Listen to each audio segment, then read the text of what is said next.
их как бы... They are offended that they were removed from the negotiations, but I would like to point out that they were not removed. They removed themselves. We had close contact with them for some time. Then, they abruptly cut off communication with Russia.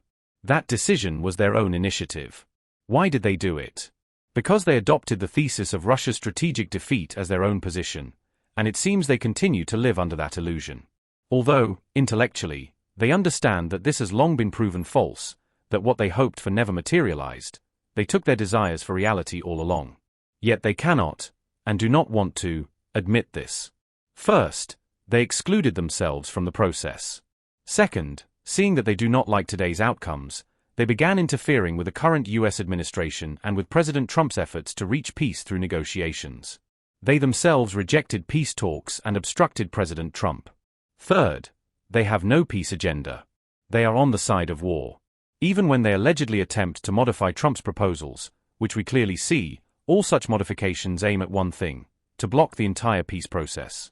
They intend to present demands that are absolutely unacceptable to Russia. They know this, and thus deliberately seek to force Russia to withdraw from the peace process. That is their goal. We see this very clearly. Therefore, if they truly wish to return to reality, to engage based on the actual situation on the ground, as the expression goes, we are open to that. We will not oppose it. We are not going to fight Europe. I have said this 100 times already.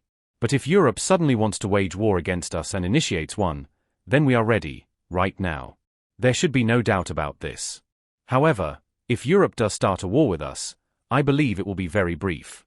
This is not like Ukraine. With Ukraine, we have been acting surgically, with great care. This is not a war in the direct, modern sense of the word. If Europe suddenly decides to start a war and proceeds with it, it could very quickly bring about a situation in which there will be no one left to negotiate with.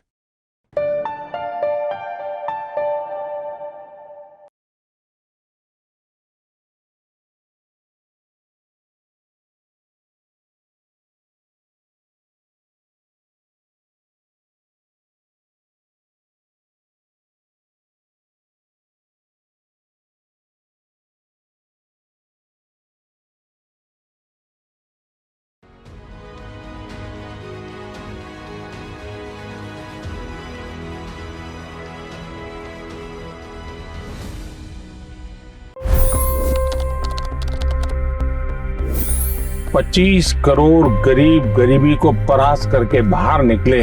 For the good of our nation, let's work together and let's truly make America great again. The fastest news breaks. Requested PM saying that we will have to speak to Putin and to Zelensky. The biggest newsmakers. The relationship with India is probably the most important bilateral relationship the US will have for the rest of this century. The capital delivered quite an election result today. Expert analysis. The million-dollar question today is how to stop this dance of death. Ground reports. I'm standing at the crossroad of the Kumbh Mela. Behind me are more than 100 entry guards. Long-form interviews. Exclusionary politics is reflected in Manipur case as well. You don't bother because this is a small state. Deep dive into burning issues. It's often said DRC could be the richest country in the whole world. It's because of what sits underneath. Why exactly did the US topple the Sheikh Hasina government? HD videos. We don't just break news, we break it down.